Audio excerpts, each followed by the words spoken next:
সারা দেশে সৃষ্টি হয়েছে বৃষ্টি বলয়। অলরেডি রংপুর, ময়মনসিংহ, ঢাকা এছাড়াও বেশ কিছু অঞ্চলে কিন্তু ঝড় বৃষ্টি শুরু হতে চলেছে। রংপুর, গাইবান্ধা, কুড়িগ্রাম এছাড়াও আশপাশের অঞ্চলে হালকা থেকে মাঝারি বৃষ্টিপাতের সম্ভাবনা, যা অলরেডি চলমান রয়েছে, যা দুপুর 2টা পর্যন্ত রংপুরের কিছু কিছু স্থানে অবস্থান করার সম্ভাবনা রয়েছে।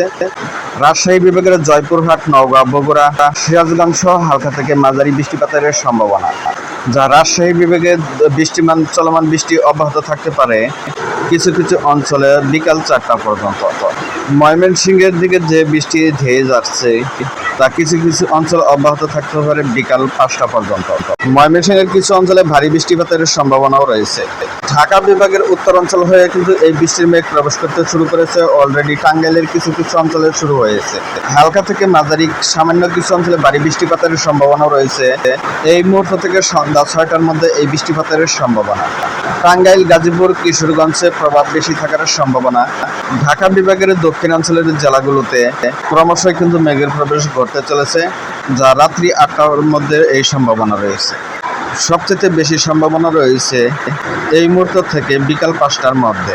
বরিশাল বিভাগের সকল জেলায় এই মুহূর্ত থেকে সন্ধ্যা 6টার মধ্যে। খুলনা বিভাগে এই মুহূর্ত থেকে রাত্রি 8টার মধ্যে হালকা থেকে মাঝারি মানের বৃষ্টির সম্ভাবনা রয়েছে।